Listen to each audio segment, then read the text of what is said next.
혹시 결혼 안 하신 분만 손 들어 보실래요? 결혼 안 했는데 손 안 드는 사람도 있네요. 아니 뭐 이게 여러분 뭐 죄도 아니고요, 부끄러운 것도 아니에요.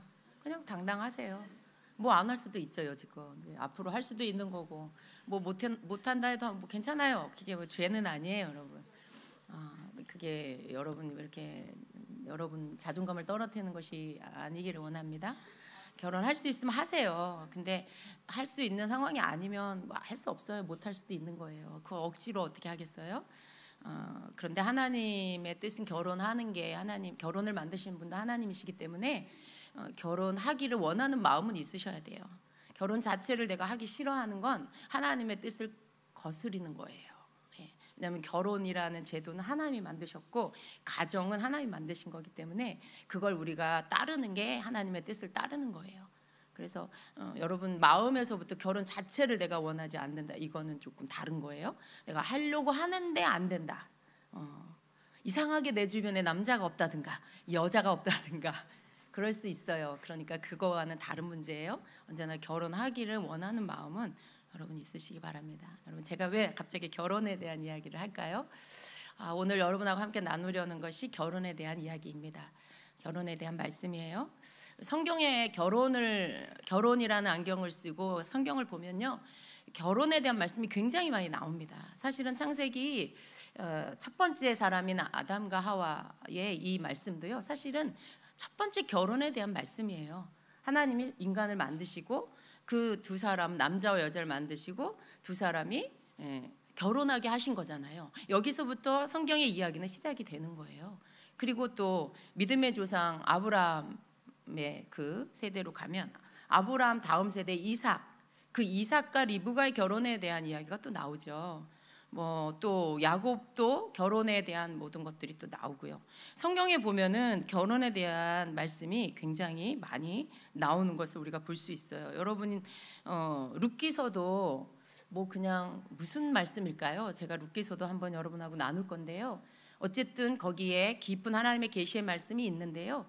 표면적으로 보면 그것도 보아스와 룻의 결혼 이야기예요. 그런 이야기. 에스더는 어떨까요? 에스더는 왕후가 되기 위해서 자신을 준비시키는 그러한 말씀이 나오죠.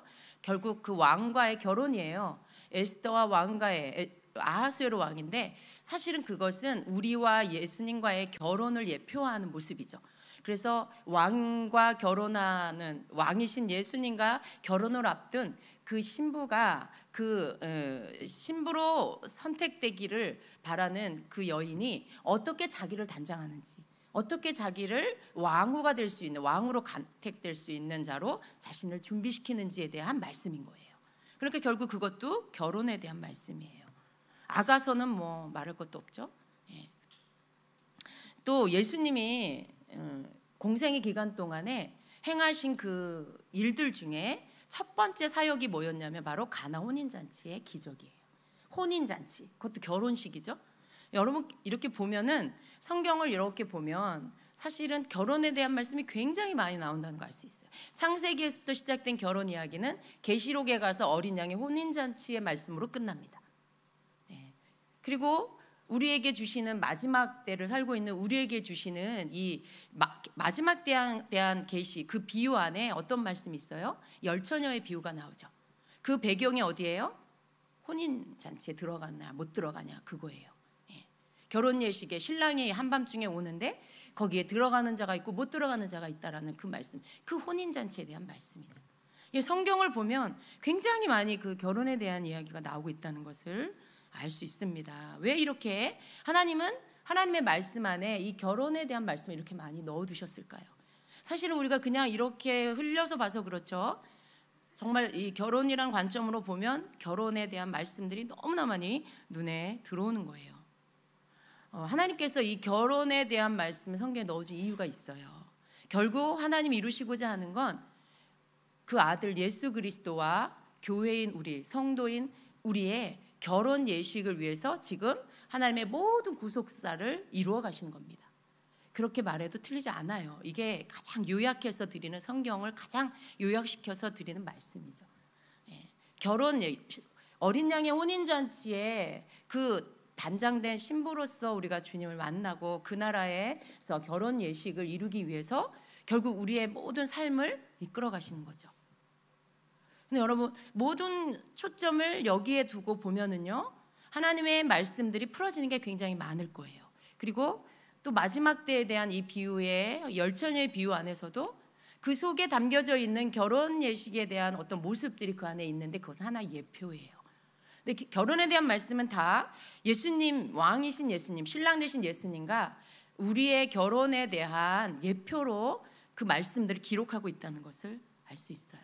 그런데 가장 아주 비슷하게 그 예수님과의 결혼식을 예표한 그 결혼식이 어떤 거냐면, 여러분, 예수님이 어느 나라 사람이죠? 육신으로 오신 예수님은 이스라엘의 유대인으로 오셨어요.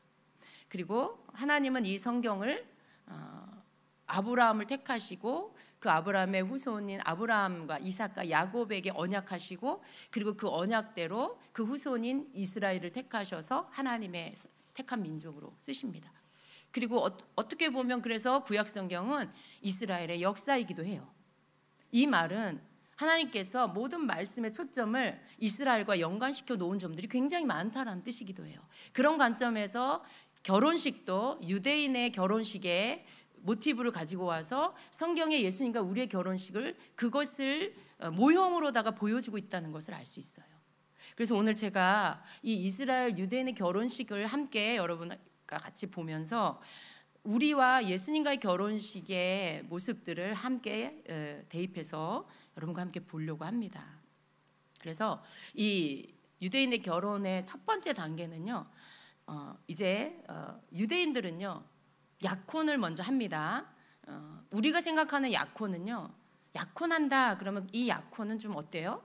그렇게 뭐 이렇게 결혼에 대해서 아주 강하게 결혼과 동일시되는 그런 건 그렇게 별로 없어요.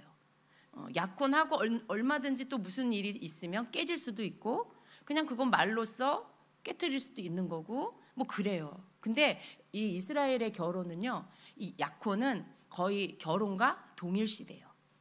그러니까 약혼의 기간, 정혼의 기간, 정혼녀 뭐 이렇게 말하는 거죠. 그런데 그것이 결혼과 좀 차이가 있느냐, 그렇지 않고요. 결혼하고 똑같은 효력을 발생합니다. 법적인 효력까지, 법적으로 부부라는 것에 이러한 것까지도 가지고 있는 게 바로 이스라엘의 약혼이에요. 근데 이 약혼이 이제 어떻게 시작이 되냐면, 신랑의 아버지가 이제 신부 집으로 아버지를 대신하는 이 대리자를 보냅니다. 그 대리자가 가서 아들의 신부를 선택하는 거예요. 여러분, 이 말씀 들으면 떠오르는 사람 있지 않습니까? 그죠? 예. 이삭의 아내를 선택하기 위해서 아브라함이 그 종을 보내요. 그 가정에 오래된 엘리에셀, 그 아브라함이 신임하는 종을 대신 보냅니다. 그리고 가서 그 아들 이삭의 신부를 선택할 수 있게 하죠. 그래서 엘리에셀이 기도하고 가서 거기서 하나님께 기도하고, 그리고 이삭의 아내인 리브가를 만나게 되고 그 리브가를 선택하고, 리브가는 그것을 수락하고 그것을 청했을 때 수락하고 함께 오게 되죠. 아버지의 대리자, 그 대리자를 보내서 아들의 신부를 선택하게 합니다. 여러분, 이 대목에서 보면 예수님과 우리의 결혼식을 생각할 때 하나님 아버지께서 보내신 그 아버지 하나님의 대리자는 누구인 것 같으세요? 네, 그 대리인 그러면 사람인 것 같잖아요. 사람 아니에요. 네, 성령 하나님이십니다. 네, 성령님을 보내셔 아버지와 동일한 아버지의 모든 전적인 그 모든 것들을 넘긴 거예요. 아내를 선택하는 그 일에 있어서 아버지의 정권을 위임받은 대리이자 그분이 바로 성령 하나님이세요. 그래서 성령님을 우리에게 보내주셔서 아들의 신부를 준비시키시는 일을 하십니다. 근데 여기 실제로 이스라엘의 결혼식에도 이렇게 한다는 거예요. 그러니까 이스라엘의 결혼식을 보면서 예수님과 우리의 결혼식을 생각하셔야 돼요. 그래야 연결되는 부분들이 있을 겁니다. 그래서 이제 신랑과 아버지의 대리자가 갑니다. 그리고 이 약혼은 신랑 집이 아니라 신부 집에서 이루어집니다. 이 말은 하늘에서 이루어지는 게 아니라 이 약혼은 바로 이 땅에서 이루어지는 거예요. 여러분, 예수님이 누구신지를 우리가 복음을 들었을 때 그것을 조명해 주시고 그 부분들에 대하여 우리에게 믿음을 주시는 분은 성령님이세요.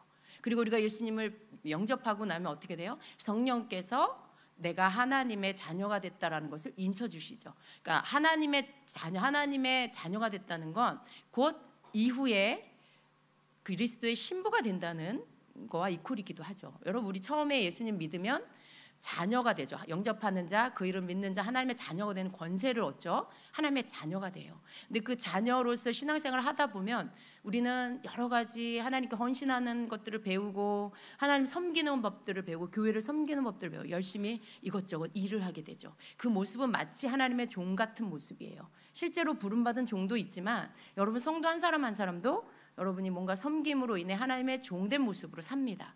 종의 정체성을 갖게 되죠. 그러나 그러한 시간들이 더 지나고 나면 여러분 점점 말씀을 깨닫게 되고 주님을 알게 됨으로 인해 하나님의 깊은 나를 향한 사랑을 깨닫게 됨으로 사랑에 빠져요. 하나님과 사랑에 빠져 예수님의 그 사랑에 감사, 그 깊은 사랑에 빠지게 되면서 우리는 어떻게 되냐면 신부됨의 모습을 갖게 돼요. 그 사랑하는 자, 아가서의 술람미 여인의 사랑 같은 그 사랑에 우리가 빠지면서 주님의 신부로서의 정체성을 갖게 돼요. 결국은 최종적으로 이르는 성도의 정체성은 바로 그리스도의 신부입니다. 근데 그렇게 되어가는 것입니다. 그래서 아버지가 이제 신랑과 함께 그 대리자를 신부의 집으로 보내서 거기서 이제 약혼을 하게 되는데 그것은 바로 우리가 머무는 이 땅에서 이루어진다라는 말씀이에요. 우리에게 성령님이 조명해 주시는 거고 예수님에 대한 말씀 우리가 듣게 되어서 그분을 믿게 되는 거, 바로 이것을 말합니다. 이 약혼의 단계에서요, 아버지의 정권을 위임받은 이 대리자는요, 신랑의 아버지가 보낸 결혼에 대한 모든 조건이 들어있는 법적 약정 서류가 있는데, 말하자면 그렇다는 거예요. 법적인 그 효력을 갖는 그 모든 약속된 약정 서류가 있어요. 이것을 히브리어로 케투바라고 합니다. 근데 이것을 신부에게 전달을 합니다. 케투바 안에는요, 뭐가 들어있냐면 먼저 신부의 권리가 들어있어요. 그리고 신랑이 신부에게 하는 약속이 들어있고요, 신랑이 신부에게 하겠다라고 하는 책임과 의무가 그 안에 담겨져 있습니다. 그래서 근데 이 신부의 권리는 뭐냐면, 신부의 권리는 영적으로 보면 이런 거예요. 곧 구원받은 하나님의 자녀된 신부, 이 성도가 누리게 되는 모든 축복과 권리들을 말합니다. 그리고 이 케투바 안에 있는 신랑이 신부를 향한 약속, 이 약속이 담겨 있는데 그 내용은 이런 거예요. 그 신랑이 이렇게 선언하는 거죠. 나는 이 신부를 끝까지 사랑하겠습니다.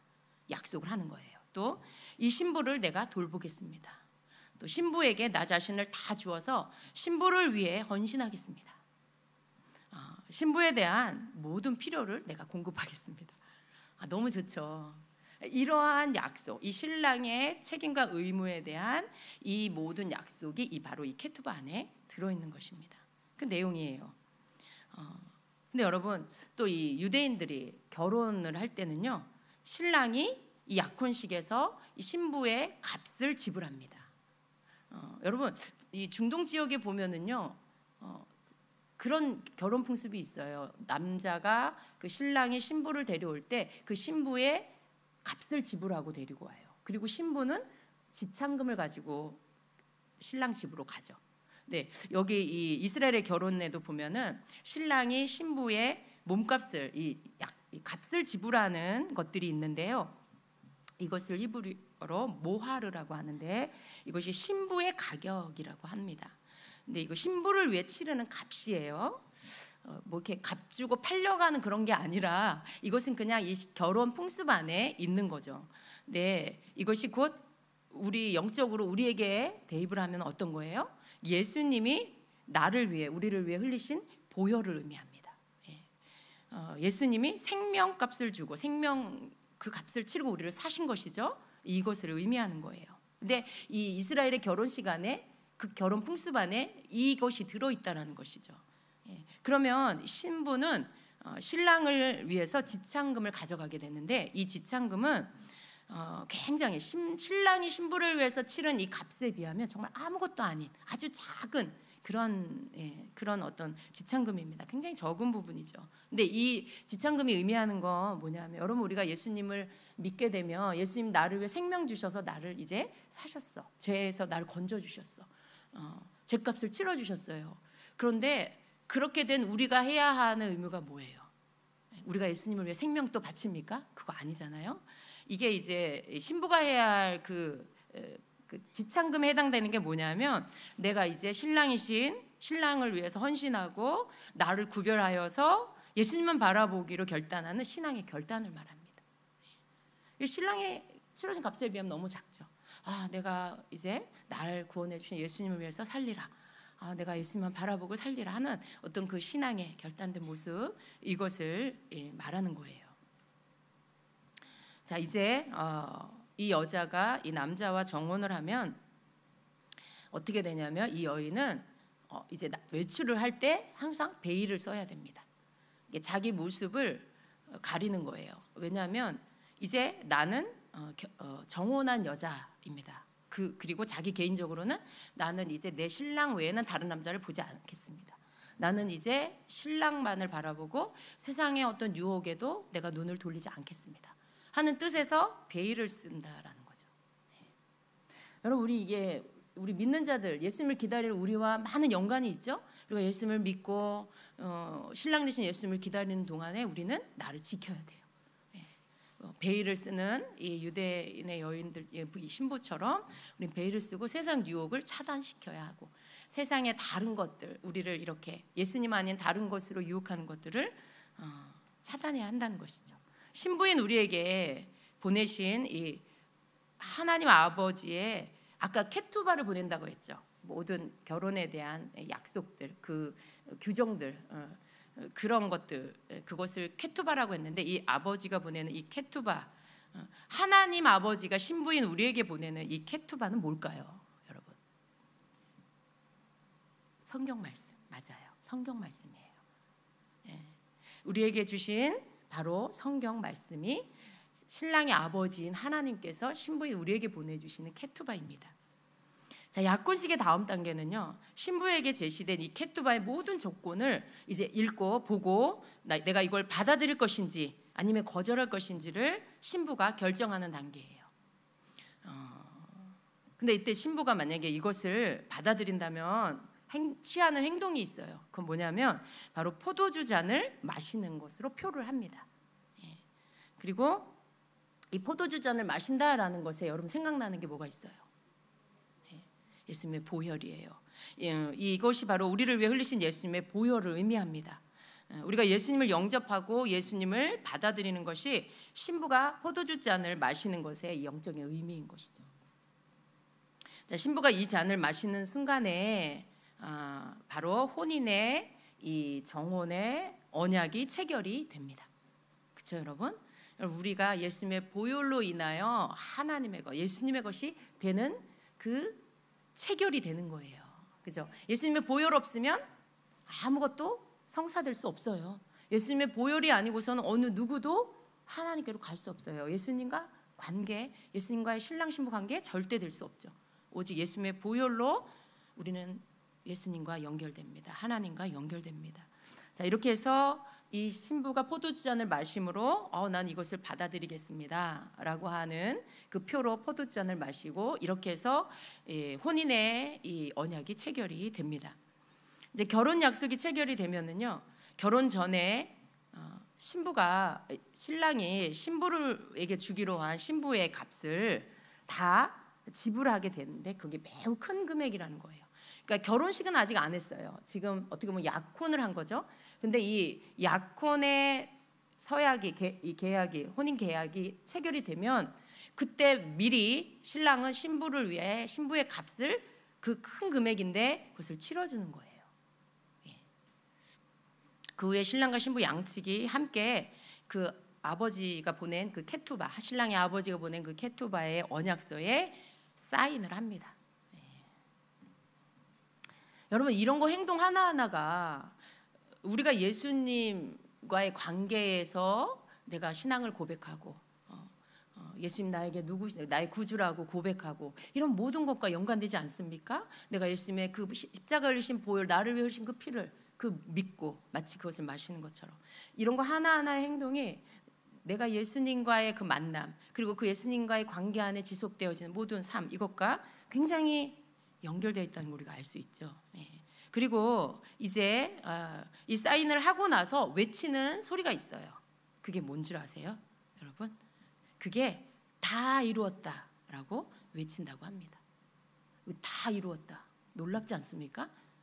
결혼 언약서에 사인을 한 다음에 그 사인을 마치고 나서 외치는 소리가 다 이루었다. 예수님이 십자가에서 못 박혀 죽으시고 그 마지막 숨을 거두시는 순간에 모든 것을 다 끝내신 후에 그 십자가에서 하신 말씀이 뭐예요? 다 이루었다. 이 십자가에서 흘리신 보혈은 마치 신부를 위해 신부가 결혼을 체결하겠다라고 약속하는 포도주 잔을 마시는 것과 같은 그 예수님의 보혈을 흘려줌으로 인해 우리와의 관계, 결혼, 정혼이 이루어졌죠. 우리 아직 결혼한 거 아니에요? 우리도 동일하게 정혼자들입니다. 결혼식은 마지막 날 그날 주님의 나라에서 할 거예요. 근데 그때 동일하게 다 이루었다라고 외친다라는 거예요. 여러분, 예수님의 이 땅에서 오시고 죽으시고 그리고 하나님 나라로 가시고 오시는 이 모든 과정 안에서의 이 모든 행동들 하나하나 그 외치는 말씀하시는 거 하나하나가 유대인의 결혼과 연관이 되어 있다는 것을 알 수 있습니다. 그리고 다 이루었다 혹은 모든 것이 다 전액 지불되었다라고 외친다라는 거예요. 이것이 예수님을 연상하게 하는 그런 말씀인 것이죠. 그리고 이제 두 번째 단계로 신랑은 이제 아버지 집으로 떠납니다. 신랑이 아버지 집으로 가는 이유는 뭐냐 하면 바로 신부가 거할 처소를 마련하기 위해서예요. 여러분, 예수님이 죽으시고 부활하신 후에 다시 아버지께로 가실 때 아직 이제 십자가 죽으시기 전에 가실 것을 말씀하시면서 요한복음 14장에 그런 말씀을 하셨어요. 내 아버지 집에 거할 곳이 많도다. 그렇지 않으면 너희에게 일렀으리라. 내가 너희를 위하여 거처를 예비하러 가노니 가서 너희를 위하여 거처를 예비하면 내가 다시 와서 너희를 내게로 영접하여 나 있는 곳에 너희도 있게 하리라 하신 말씀. 이 말씀 속에 보면 이것이 신부와 정혼을 하고 이제 아버지 집으로 다시 떠나는 신랑이 아버지께로 가는 그 이유라는 걸 알 수 있어요. 그런데 놀라운 사실은요, 관례적으로 이제 떠나려고 하는 신랑에게 그 유대인의 결혼 안에서 신부가 신랑에게 하는 말이 있대요. 그냥 당연히 해야 할, 이렇게 여러분 그런 결혼 예식에 보면 순서가 있잖아요. 그것처럼 아버지 집으로 떠나려고 하는 그 신랑에게 관례적으로 신부가 하는 말이 있대요. 그 말은 가지 마세요라고 신부가 말한대요. 그러면 신랑이 신부에게 하는 말이 있는데 그 말이 뭐냐면 바로 내가 떠나는 것이 너에게 더 좋다. 내가 떠나는 것이 너에게 더 좋고 내가 다시 돌아오겠다라고 신부에게 말을 한다는 거예요. 아까 그 구절하고 굉장히 많이 닮아 있죠? 예수님이요, 의도적으로 그 말씀을 하신 거예요. 의도적으로. 요한복음 16장 7절에 그 말씀을 하잖아요. 그러나 내가 너희에게 실상을 말하노니 내가 떠나가는 것이 너희에게 유익이라 말씀해요. 내가 떠나가지 아니하면 보혜사가 너희에게로 오시지 아니할 것이요 가면 내가 그를 너희에게로 보내리니 이렇게 말씀. 내가 떠나가는 것이 너희에게 유익이다라고 말씀. 그게 신랑이 신부에게 아버지 집으로 가기 전에 하는 말인데 예수님이 그 말씀을 아버지께로 돌아가시기 전에 하셨다는 거예요. 그리고 이제 신랑은요, 아버지 집으로 떠나기 전에 신부에게 작은 선물을 준비합니다. 이스라엘 선교 다녀오신 분 선물이 히브리어로 뭐죠? 누가 말했어요? 마타나. 우리 배웠죠? 마타나라고. 바로 그 마타나, 그걸 줍니다. 히브리어로 이 마타나를 신부에게 주는데요. 이것을 주는 의미는요, 신부가 신랑을 기다리는 동안에 그 선물을 보면서 계속해서 신랑을 생각하라는 거. 그리고 선물을 볼 때마다 신랑이 나를 데리러 올 거야 라고 확신하라고. 그래서 이 선물을 주고 가는데 대부분 이 선물은 거의 반지라는 거예요. 근데 여러분, 이 선물이 우리에게는 뭘까요? 예수님도 우리에게 아버지께로 떠나가시면서 선물을 주셨어요. 그게 뭘까요? 선물이라는 단어에 답이 있어요. 뭐예요? 여러분, 바로 성령의 은사입니다. 은사, 은혜의 선물. 예수님께서 아버지 하나님께로 떠나가실 때 우리에게 떠나가심으로 인해서 주시는 선물, 바로 그게 성령의 은사이죠. 아까 말씀에도 뭐라고 하셨어요? 내가 떠나가는 것이 너에게 유익하고 내가 떠나가야 보혜사 성령이 너에게 오신다라고 했죠. 성령님이 오셔서 그분의 은사들을, 그 선물들을 우리에게 주시죠. 그래서 예수님이 아버지 집으로 돌아가시면서 신부인 우리에게, 성도에게 주신 선물이 바로 성령의 은사라는 것입니다. 그래서 이 성령의 은사를 통해서 우리는 어떤 하나님의 일도 하지만 사실은 이 은사를 통해서 우리가 하나님의 자녀라는 거, 예수님이 나의 신랑이라는 것에 확증이 돼요. 우리가 성령님을 통해서 여러 가지 은사들을 나타낼 때마다 그 은사들이 우리에게 가져다 주는 게 뭐예요? 하나님을 만나게 하고 예수님의 음성을 듣게 하고 그분을 느끼게 하고 그분의 치유하심, 여러 가지의 영적인 초자연적인 것들을 경험해요. 그게 곧 뭐예요? 내가 하나님의 사람, 예수님의 사람이라는 증거예요. 그거 자체가 여러분 우리가 경험될 때마다 어떤 마음이 들어요? 예수님이 나와 함께 하시는구나, 내가 예수님에 속한 사람이구나, 내 안에 주님 계시는구나, 막 이런 거, 내가 하나님 자녀구나, 내가 주님의 신부구나, 막 이런 것들을 확신시켜 주죠. 성령의 은사가 하는 일이 바로 신랑 대신 예수님을, 내가 주님은 내 신랑이라고 확신하게 만드는 그러한 도구라는 것입니다. 그런데요, 여러분, 이 신랑이 주는 이 선물, 이게 약간 선물 그 마타나, 이 마타나가 헬라어로는요 뭐냐면 카리스마타예요. 근데 이 카리스마타의 뜻이 성령의 은사예요. 그러니까 이 마타나가 곧 뜻을 풀면 성령의 은사라는 뜻인 거죠. 여러분, 하나님이요 이 언어 안에, 이 유대인의 결혼 안에 다 넣어 놓으셨는데 우리는 그걸 그냥 풀어서 보면 예수님과 우리의 결혼식에 그 모든 것들이 무엇이 준비되고 우리가 뭘 해야 되고 이런 게 들어있어요. 그리고 내가 정말 주님의 신부 맞나? 라고 의심하는 분이 계신다라면 여러분, 오늘 말씀을 통해 그런 거 싹 버리시기 바랍니다. 자, 이제 신랑이 아버지 집으로 떠나가고 결혼식 날이 올 때까지 이 신부는요 정혼한 사람, 이 정혼자의 신분으로 신랑을 기다리게 됩니다. 유대인의 결혼식에는요 정혼한 후에 보통 한 1년 정도의 기간을 갖는다고 해요. 그런데 이것은 그냥 대략이고요, 1년이지만 실제로는 2년이 될 수도 있고요, 정확한 날짜는 모른다는 거죠. 언제 신랑이 결혼식을 하기 위해 신부를 데리러 올지는 아무도 모른다는 거예요. 대략 1년이고 2년이 될 수도 있고 막 그렇다라는 거예요. 근데 신랑은 이 기간 동안에 아버지께 돌아가서 신부와 거할 그 처소를 준비해요. 근데 이 중요한 것은요, 이 처소가 어떠해야 하냐면 반드시 지금 신부가 살고 있는 집보다 좋아야 한다라고 합니다. 가난해도요 빚을 내서라도 지금 신부가 살고 있는 집보다 더 좋은 집을 마련해야 된대요. 주님이 우리를 위해 마련하시는 처소가 그렇습니다. 여러분, 이 땅에 사는 어떤 집보다도 비교할 수 없이 좋은 집을, 그 처소를 예수님께서 마련하고 계시는 거예요. 믿으십니까? 아멘. 근데 정말 보세요, 여러분. 결혼 예시간에 이걸 다 넣어 놓으셨어요. 우리는 그냥 믿으면 되는 거예요. 그리고 또 이 기간에 결혼식은 안 했지만요, 실제로 결혼을 한 신랑과 신부와 동일한 이 법적인 관계가 형성이 됩니다. 서약만 했어요. 사인만 했어요. 그런데 이게 법적으로 부부다라고 인정을 한다라는 거예요. 그래서 만약에 이 기간 동안에 무슨 어떤 일이 생겨서 파혼을 하게 된다라면 말로만은 파혼이 안 된다는 거예요. 실제로 법정에 가서 이혼 절차를 밟아야 한다라고 해요. 그래서 그런데 또 이 파혼 소송은요, 신부 측에선 할 수가 없습니다. 오직 신랑 측에서만 파혼 소송을 할 수가 있습니다.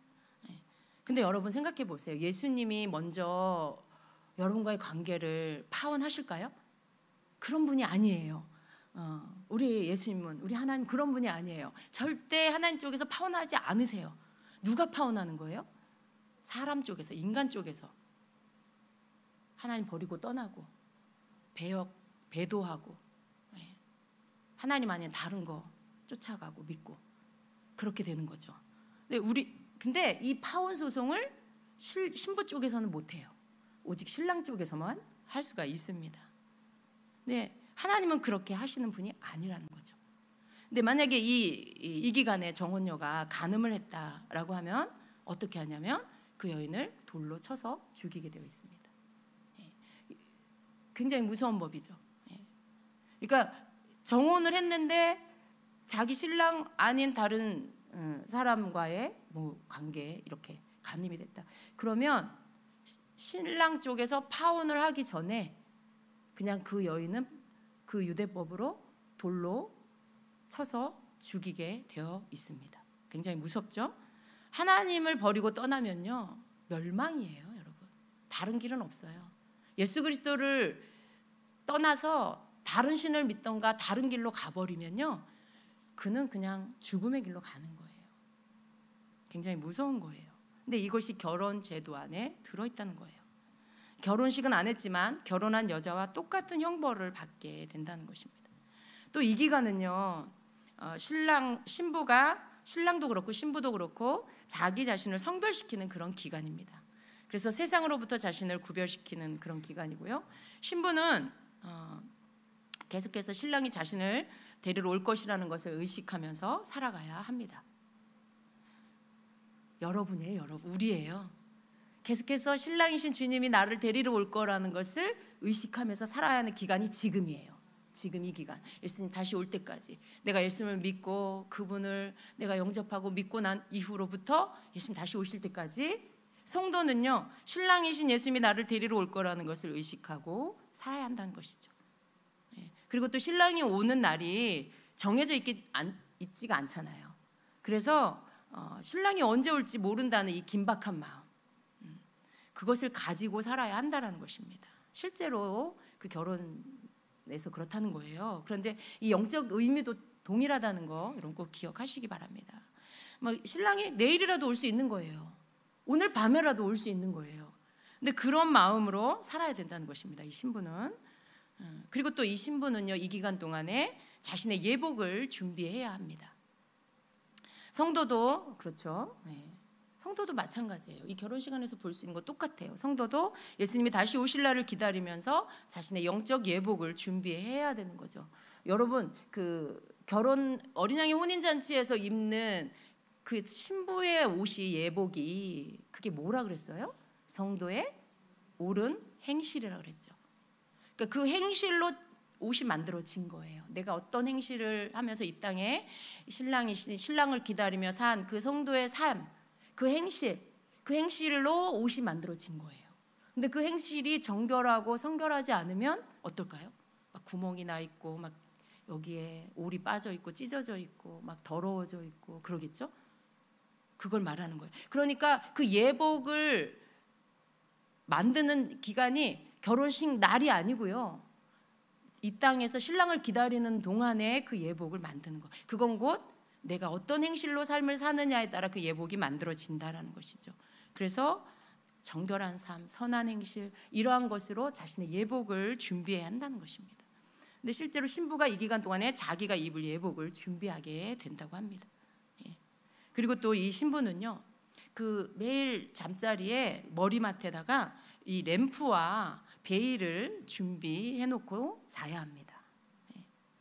근데 이 기름을 준비하는 것은 이 신부를 시중드는 종들이 그 기름을 준비해 줍니다. 근데 신부는 그 램프와 베일을 준비하는데 신랑이 보통 언제 올지를 모르는 거죠. 어느 날 한밤중에 신부를 데리러 오게 되는 거예요. 실제로 유대인의 결혼식은요, 신랑이 언제 오냐면 어느 날 올지는 모르는데 한밤중에 온대요. 신부를 데리러 밤중에 오게 돼 있대요. 그게 우리 말씀하고 똑같죠?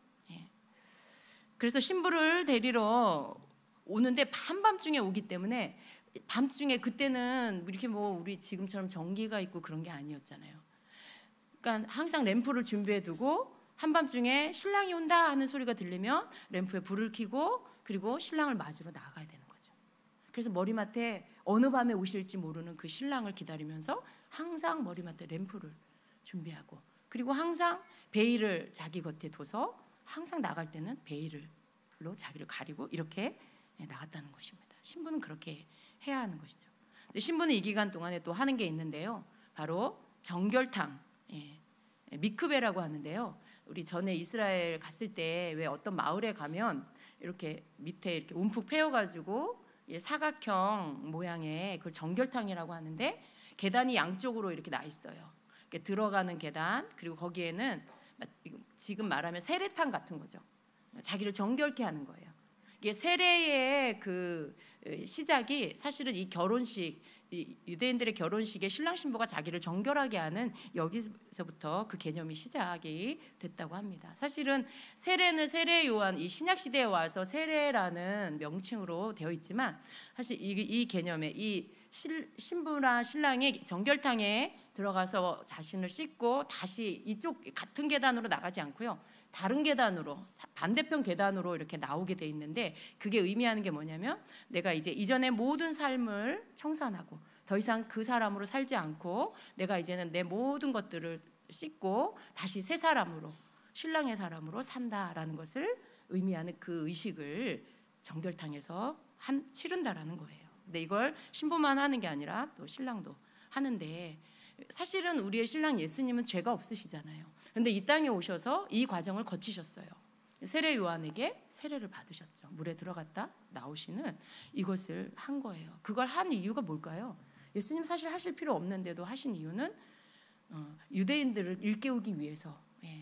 이것이 바로 너희와 나의 결혼, 내가 온 이유는 너희와 나의 결혼, 내가 너희를 신부 삼기에 왔다라는 것을 알게 하시기 위함이라는 게 그 안에 내포되어 있다고 볼 수 있어요.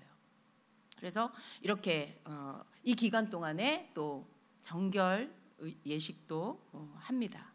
그리고 나서 이제 결혼을 하기 위해서 신랑이 드디어 신부를 데리러 옵니다. 결혼식 전에 신랑이 신부에게로 옵니다. 결혼식은 이제 아버지 집에 신부를 데리고 가서 합니다. 그런데 신부를 데리러 오는 그 날짜, 이것이 대략 1년 정도라고 했는데요. 그날은 아무도 모르고 오직 아버지만 알아요. 이 얘기도 어디서 많이 들어봤죠, 여러분?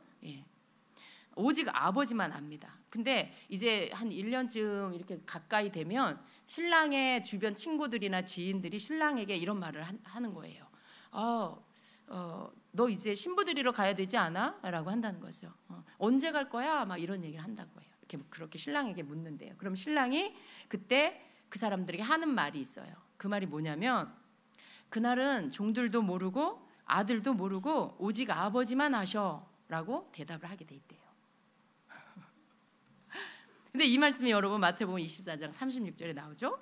그러나 그날과 그때는 아무도 모르나니 하늘의 천사들도 아들도 모르고 오직 아버지만 아시느니라 라고 말씀했어요. 여기 종들이라는 건 바로 하늘의 천사들로 되어 있는데 하나님의 종들이에요. 천사들은. 그죠? 하나님의 천사들이 하나님의 종이에요. 종들도 모르고 아들도 모르고 아버지만 아셔라고 대답을 신랑이 한다라는 거죠. 신랑의 아버지는요, 이제 준비가 다 되었다 싶을 때 아들에게 신부를 데리러 가라라고 이제 하십니다. 그러니까 아버지가 결정하는 거예요. 근데 그때가 한밤중이라는 거죠. 한밤중. 근데 이 신부를 데리러 오는 이 밤중에 어떤 일이 일어나냐면 신랑의 친구들이 한밤중에 신부를 데리러 와요. 근데 와가지고 신부를 잘 가마 태워서 모시고 가는 게 아니라요. 신랑 친구들이 와서 신부를 이렇게 납치하듯이 버쩍 들어 올려가지고 신부를 데리고 간대요. 여러분 여기에서 연상되는 말씀이 있지 않습니까? 휴거를 생각할 수 있어요. 예수님이 다시 오실 때 성도들이 끌려 올라갑니다. 랩처, 끌려 올라가요. 마치 납치되듯이 낚아채워져서 위로 공중으로 올라가는 거. 근데 실제로 이 이스라엘의 결혼은 신부를 데리러 갈 때 그렇게 신부를 데려간다고 합니다. 신부를 신랑 친구들이 버쩍 들어서 위로 올려서 끌어올려서 이렇게 데리고 간대요. 너무 놀랍습니다. 저만 놀랍나요, 여러분? 저는 진짜 너무 놀랐어요. 진짜 와우. 근데 참 이 데리러 오는 시간도 한밤중이고 그렇게 데려가는 것도 정말 우리가 휴거를 연상하게 하는 이러한 모습인 거죠. 신부는 신랑이 오는 정확한 날짜는 알지 못해요. 그런데 신랑이 언제쯤 어떤 시즌에 어느 시즌에 올 거다라고 하는 것들은 신랑이 신부에게 힌트를 준다고 해요. 그러니까 뭐 종을 보내서 내가 뭐 어떤 계절에 가게 될 것 같아라든가 정확하진 않지만, 그러니까 무슨 얘기예요? 우리가 깨어 있으면, 우리가 신랑을 기다리고 있으면 그 때가 가까이 올 때 하나님은 어떤 사인들을 통해서 그날이 가까이 왔음을 주님의 신부들에게 알게, 교회에 알게 해주신다라는 말씀인 거죠. 그 날과 그 시는 알지 못하지만 어느 때쯤 이런 것들, 그런 거는 우리가 알 수 있다는 것입니다.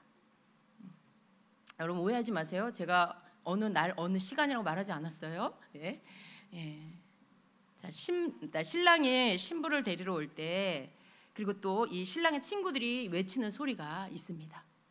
그 열처녀의 비유에서도 한밤중에 갑자기 외치는 소리가 들리죠. 신랑이다, 신랑이 온다, 맞으러 나오라, 막 이렇게 외치는 소리가 있어요. 근데 실제로 결혼식에서 신랑의 친구들이 이 소리를 외친다고 해요. 신랑이 온다라고 외친다는 거예요. 근데 그때 쇼파르를 같이 분대요. 나팔 소리. 여러분 예수님 다시 오실 때 나팔 소리가 난다고 했어요. 마지막 나팔에 예수님이 오신다고 했어요. 근데 그거에 동일하게 결혼식에서 신랑의 친구들이 나팔을 불고 그리고 신랑이 온다라고 외치면서 신부를 데리러 온다라는 거죠. 마태복음 25장 5절, 신랑이 더디옴으로 다 졸며 잘세 밤중에 소리가 나되 보라 신랑이 이로다 맞으러 나오라 하매 이에 그 처녀들이 다 일어나 등을 준비할세라고 말씀하고 있어요. 자, 예수님이 다시 오실 때 모습과 너무나 닮아 있다는 거예요. 그리고 이제 마지막으로 이제 신부를 데리고 가서 결혼식을 합니다. 근데 이 결혼식이라는 히브리어가 리수인이라고 하는데 이 뜻이 들어올리다라는 뜻. 들어올리다. 휴거의 모습이죠. 신랑은 신부를 데리고 아버지 집으로 가서 결혼식을 올립니다. 근데 이 결혼식에서 신랑 신부가 둘 다 포도주 잔을 마시는데요. 신랑은 이 자신이 마신 이 포도주 잔을 발밑에다가 놓고 이것을 부셔버린다고 해요. 박살을 내버린대요. 근데 그게 의미하는 게 이런 뜻이래요. 이제 돌이킬 수 없다. 이전으로 돌아갈 수 없다. 라는 그런 의미라고 해요. 그리고 신부는 자신에게 다가오는 신랑을 향해서 노래를 부르는데 이 노래가 어떤 노래냐면 바로 우리가 부르는 바룩하바 베셈 아도나이, 찬송하리로다 주의 이름으로 오시는 이여라고 하는 이 노래를 신랑을 향해서 부릅니다. 여러분 이 노래는 예수님을 기다리는 우리가 부르는 노래죠. 바룩하바 베셈 아도나이. 오늘 이 찬양을 불렀어야 되는데 제가 사인을 줬어야 되는데 근데 여러분 제가 이 말씀을 알고 그리고 주님을 생각할 때, 예배를 드릴 때 정말 주님의 그 사랑이 너무나 더 강력하게 확신이 되는 거예요. 하나님의 지금 이렇게 이 기록된 말씀이 정말 실제라는 거 너무나 우리가 알아들을 수 있게 너무 쉽게 그 안에 다 넣어 놓으셨다는 거. 결혼에 대한 모든 비유가 예수님과 예수님과 우리의 그 앞으로 있을 천국에서의 그 혼인잔치, 그것을 예표해서 그것을 예표하며 우리에게 주시는 말씀이라는 거. 그러니 여러분 우리가 어떻게 살아야 될까요? 우리는 뭘 해야 될까요? 이 결혼 예식 안에 다 들어있어요. 신부의 권리도 알아야 되지만 또 신랑을 기다리는 신부가 신랑이 자기를 데리러 오는 그 기간을 기다리면서 해야 할 그 삶의 모든 것들이 뭔지를 우리가 알고 우리가 그렇게 살아야 하는 거예요. 왜냐하면 실제니까요. 이게 주님과 우리의 결혼식은 실제예요. 말씀 안에 다 넣어놓으신 거예요. 그것이 되어질 일이에요, 앞으로. 그러니 우리가 예수님과의 결혼식을 생각하며 사는 게 마땅한 거죠. 성도는 신랑이신 예수님을 기다리며 예수님과의 결혼식을 생각하며 사는 게 마땅한 거예요. 다른 삶이 없어요. 그래서 나를 정결하게 하고 예수님을 기다리며 그분을 사랑하고 그분을 생각하고 그분을 믿고, 그리고 그 성령 안에서 성령님과 더불어 신랑이신 예수님을 더 알아가고 더 그분이 기뻐하는 것들을 해서 내 예복이 아름답게 지어질 수 있도록 그렇게 사는 그런 신부가 되어야 하는 것입니다. 놀라운 사실은요, 우리는 그냥 언제든지 파혼할 수 있는 약혼자가 아니라 결혼과 똑같은 효력을 갖는 정혼자들이라는 거. 하나님 나라의 결혼은 그 모형이 유대인의 그 결혼에서 온 건데, 우리가 생각하는 한국의 이 약혼이 아니에요. 언제든지 하나님은 나를 버리셔. 여러분 너무 자주 그런 생각 하잖아요. 오죽하면 아까 찬양도 너무나 성도들이 그런 생각을 많이 하니까 찬양을 만드는 사람들이 그걸 막 가사로 집어넣어서 하나님은 절대 나를 버리시지 않네, 포기하지 않네. 그 찬양을 왜 부르게 해요? 그런 사람이 너무 많으니까. 그거 아니야, 하나님 절대 버리지 않아, 절대 잊지 않으셔, 그 손 놓지 않으셔. 막 찬양 중에도 그걸 고백하게 만들어요. 여러분 그걸 믿으셔야 돼요. 하나님은 그렇게 하시지 않아요. 이 결혼식을 보면 알 수 있잖아요. 우리 생각이야, 다 잘못돼. 우리의 그 조그만 그 믿음 갖고 내 마음대로 하나님도 이럴 거야 저럴 거야, 날 버리셨어, 날 안 사랑해, 어쩌고 저쩌고 막 이러는 거죠. 근데 하나님이 그걸 보시면 어떻겠어요? 여러분 우리 이제 그런 생각 하면 안 돼요. 여러분 어떤 상황이 와도 하나님 날 버리시지 않는다는 걸 믿어야 돼요. 어떤 어려움이 와도 세상에 사람은 나를 배신하고 나를 아프게 하고 물질이 나를 배신하고 그런다 해도 하나님은 그러지 않으셔. 이걸 믿으셔야 돼요. 이게 바로 정혼자가 가져야 할 마음의 태도예요. 신랑을 안 믿으면 누굴 믿어요? 신랑을 믿지 않고 어떻게 신랑을 기다릴 수가 있겠어요? 그 신랑을 믿어야만 그분을 기다릴 수 있어요. 그분이 날 데리러 오실 거라는 걸 믿고, 그분만을 생각하고 그분을 신뢰하고 그분이 날 사랑하고 날 데리러 오실 거라는 그 모든 결혼의 정혼의 약속을 내가 믿고 기다리는 거죠. 나를 구별하여 베일을 쓰고. 참 너무 그 신부의, 신랑을 기다리는 신부의 모습이 정말 그냥 너무나 분명하게 나타나 있는 것 같아요. 이렇게 기다리는 거야, 이렇게 너희가 나를 기다리는 거야 라고 말씀하시는 거죠. 여러분 그날이 기다려지십니까? 말씀 듣고 더 마음이 설레시길 축복합니다. 여러분 말씀 듣고 예수님 더 사랑하게 되시길 축복해요. 예수님을 기다리는 정말 그런 정말 주님의 신부가 되시기를 축복합니다. 절대 여러분 신부의 권리를 잃어버리지 마십시오. 여러분에게 준 신부의 그 자격, 그것을 빼앗기지 마십시오. 그것은 어느 누구도 빼앗아갈 수 없어요. 사단은 여러분이 자꾸 의심하고 불안해하고 좌절하니까 어때요? 속여요. 너 하나님이 너를 어떻게 사랑하겠어라고 조롱해요. 왜 그러냐면 여러분이 그런 틈을 주니까, 자꾸 의심하니까, 자꾸 못 믿으니까. 근데 여러분 찰석같이 믿으면 사단이 여러분의 그런 생각을 넣어줄 수가 없어요. 어떤 상황에도 확신하면 사단이 여러분을 속일 수가 없어요. 그러니까 틈을 내주지 마세요. 하나님은 변하지 않으십니다. 하나님은 여러분 포기하지 않아요. 하나님 여러분 버리지 않아요. 예수님 여러분 데리러 오실 겁니다.